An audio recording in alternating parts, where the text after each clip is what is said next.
Hey guys, good morning. Have you got time for another video lesson? Yes, that's right. Have you got time? Well, because that's today's subject.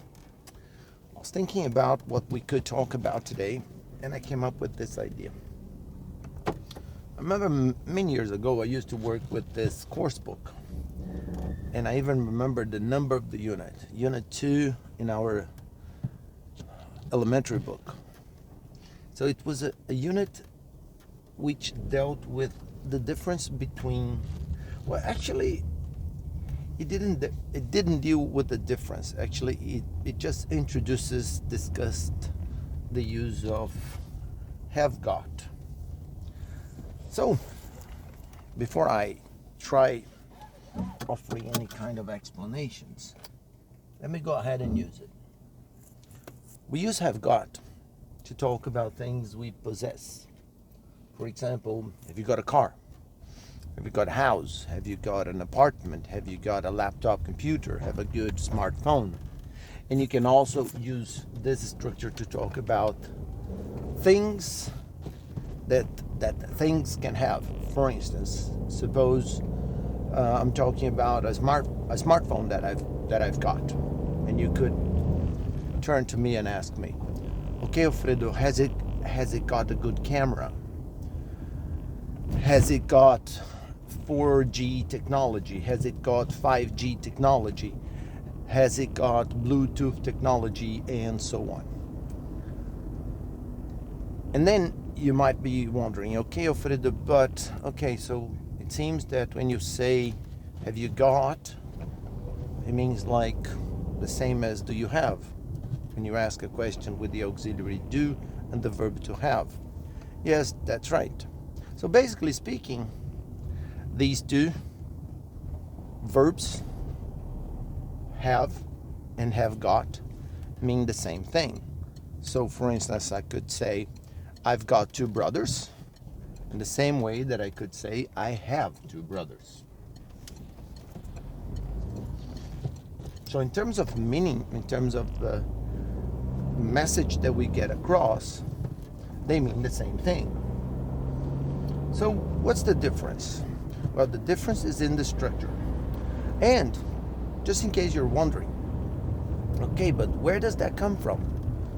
You know, what's the origin of this expression? Because we tend to be more familiar with just the verb to have to talk about things that we possess. So what about this have got? Where does it come from? Well, I don't know, because English is an international language. I mean, because it's spoken in many parts of the world as a native language, such as England, the United States, Australia, New Zealand, Canada, and so on.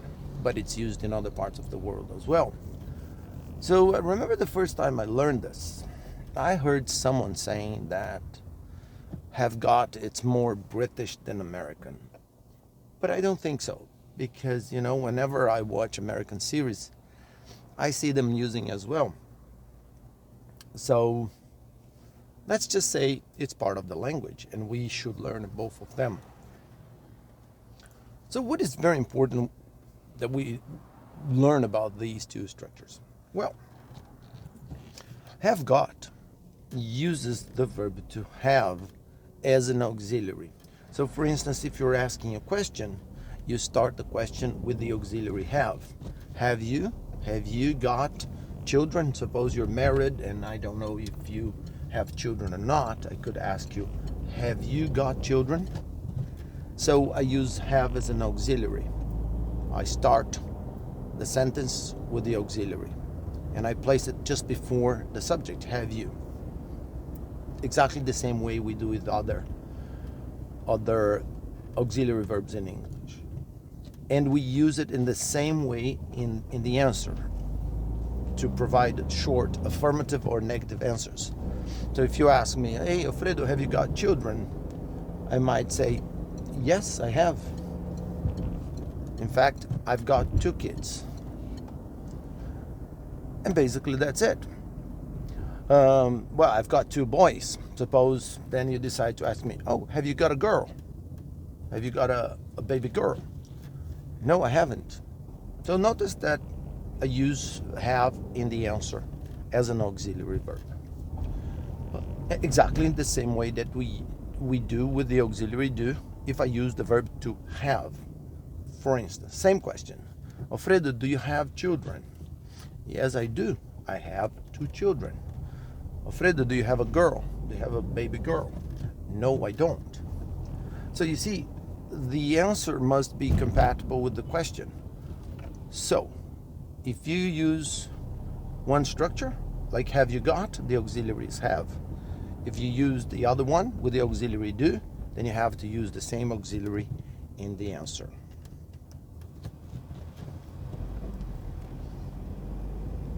And basically that's it. Okay, I hope you found this tip useful. And before I close this video, before I finish this video, I want to warn you about something that is very important, and you must be careful not to make this mistake. It's to mix them. You have to choose, because both of them are correct. Both of them express exactly the same idea. But you should not, for instance, answer a question with have got with the auxiliary do. For instance, have you got a car? And I say, yes, I do. Because you see, then the answer is going to be very incompatible with the question. So if the question starts with the auxiliary have, you must use the same auxiliary in the answer. Same thing with the same thing if you do the other way around. Like, do you have a car? Do you have a motorcycle? And then you say, yes, I have. Yes, I've got a motorcycle. Notice that from a content. Oh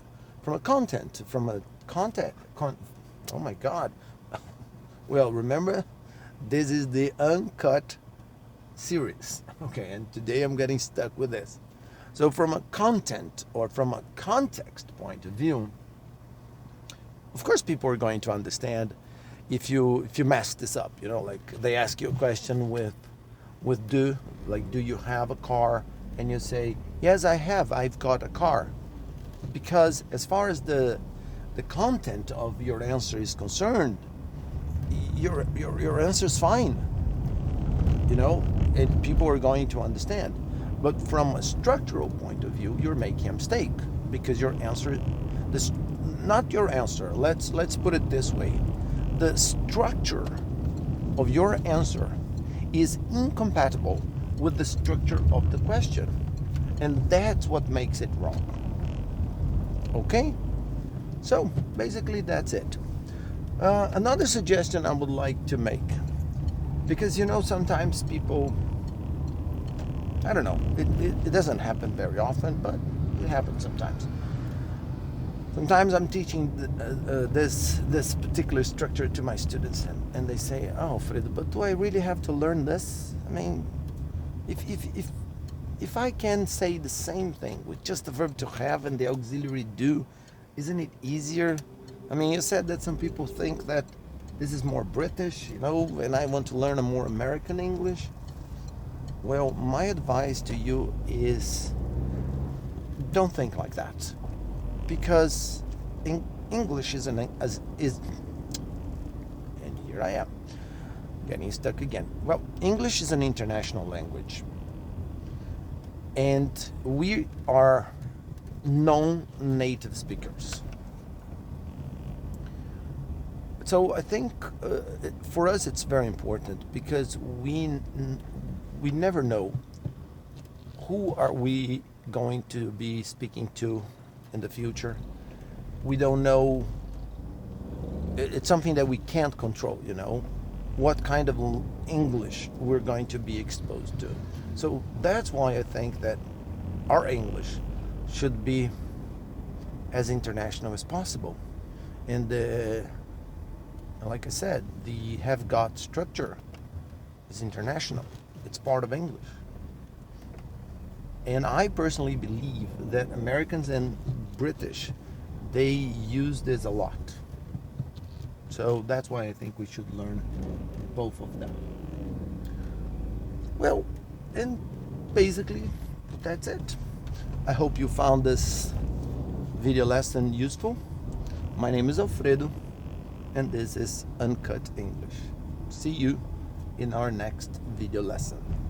Bye for now.